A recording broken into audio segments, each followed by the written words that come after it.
ইংরেজিতে আমরা একটা ভার্ব জানি, সেটা হচ্ছে to be verb. To be verb মানে হচ্ছে এম, ইজ বা আর। আচ্ছা, তো এই টু বি ভার্বটা আমরা কিভাবে লিখি? আই এম, হি ইজ, দে আর বা উই আর। আচ্ছা, এটা হচ্ছে টু বি ভার্ব। ঠিক এরকম ফ্রেঞ্চ ভাষায় যে ভার্বটা টু বি ভার্ব, সেটাকে বলা হয় এড ভার্ব। মানে যেটা আমরা ইংরেজিতে বলি টু বি, ফ্রেঞ্চে ওটাকে বলে এথ। এথ, আমি আবারও লিখে দিচ্ছি, এথ ভার্ব। এই এথ ভার্বটা আমাদেরকে সাবজেক্টের সাথে চেঞ্জ করে করে বসাতে হবে। যেমন টু বি ভার্ব, আয়ের সাথে কি বসেছে? এম, হি এর সাথে ইজ, দে এর সাথে আর, উই এর সাথে আর। ঠিক এরকম ফ্রেঞ্চেও যে ওয়ার্ডগুলো আছে, জো, জো মানে হচ্ছে আই, জো। ইল, ইল মানে হচ্ছে হি। তারপরে হচ্ছে ইল, এটা মানে হচ্ছে দে। আচ্ছা, এই ইলের একটা ফেমিনিন ভার্সন আছে, হি, শি, ইল, এল। ঠিক এরকম এল, দে, এটার একটা ফেমিনিন ভার্সন আছে। যখন ছেলেদের সমষ্টি থাকবে, অনেকগুলো ছেলে এক জায়গায়, তখন হবে ইল। আর অনেকগুলো মেয়ে যখন এক জায়গায় থাকবে, তখন তাদেরকে আমরা বলবো, তাদের সাবজেক্ট প্রনাউন হবে এল, ইল, এল। আচ্ছা, ভু, ভু মানে হচ্ছে আপনি, ভু মানে হচ্ছে আপনি।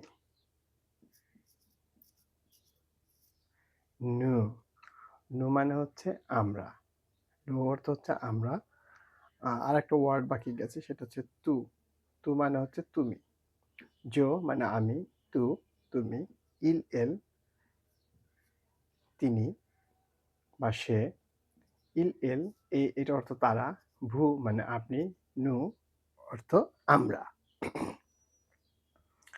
তাহলে এদ ভার্ব, টু বি ভার্ব যেমন এক একটা সাবজেক্টের সাথে এক একটা ভার্বের একটু চেঞ্জ হয়েছে, ঠিক এরকম এদ ভার্ব, এটা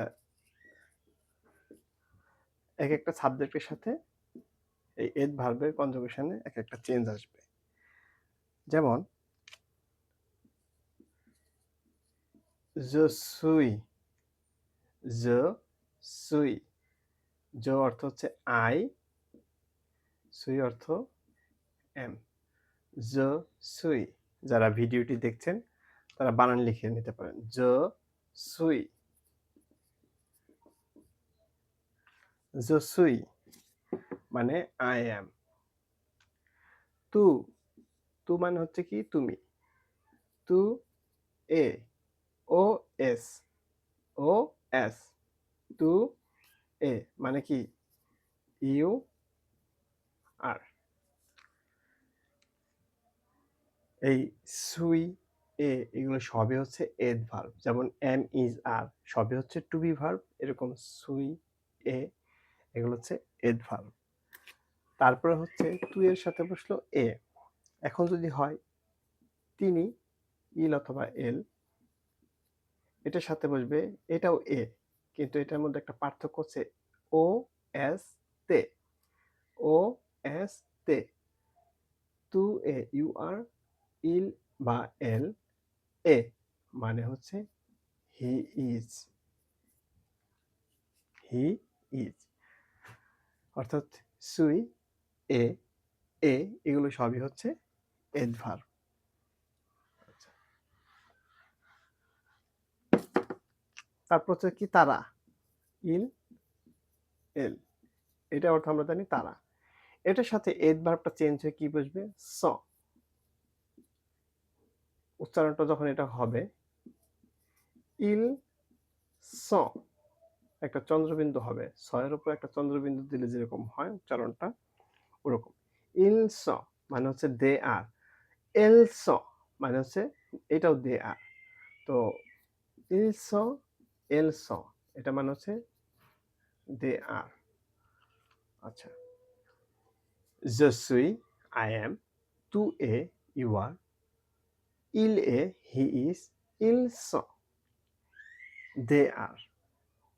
তারপর যে ভার্বটা, তারপর যে সাবজেক্ট প্রোনাউন নু। নু মানে আমরা সবাই জানি নু, নু।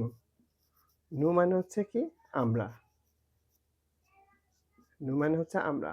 তাহলে আমরা এটার সাথে এড ভার্বটা চেঞ্জ হয়ে কি বসবে? নু সমস। নু সমস।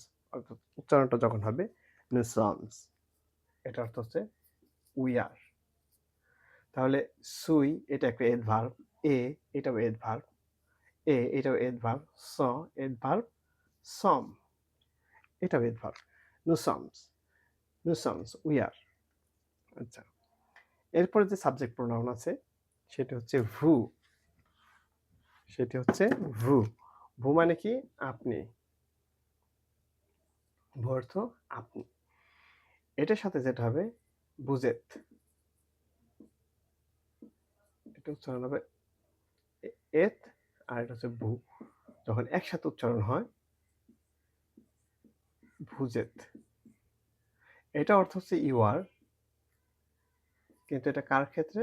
এটা হচ্ছে একটা আমাদের সিনিয়র, তার ক্ষেত্রে বা যার সাথে আমার একটা ফর্মাল রিলেশনশিপ মেনটেন করতে হবে তার সাথে ভুজেত, ইউ আর। তাহলে আমরা সাবজেক্ট প্রোনাউনের সাথে এড ভার্বটা কিভাবে চেঞ্জ হয় ভিডিওতে আমরা তখন এগুলো দেখলাম। এখন আমরা যদি সংক্ষেপে লিখি যে আই অ্যাম জসুই, হি ইজ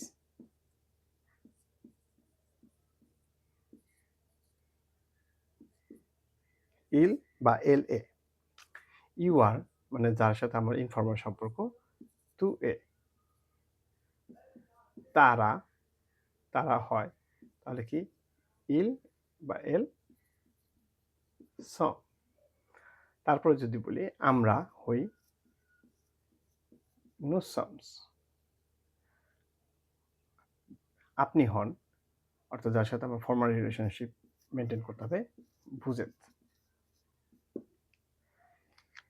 এই প্রত্যেকটা ভার্বের এড ভার্বের যে চেঞ্জ হচ্ছে সাবজেক্ট প্রোনাউনের সাথে সাথে এগুলো ভালো করে খেয়াল করতে হবে এবং বারবার লিখে লিখে মুখস্থ করতে হবে এবং বারবার মুখে বলতে হবে জসুই, ইলে, তুয়ে, ইলস, এলস, নুসমস, বুজেত।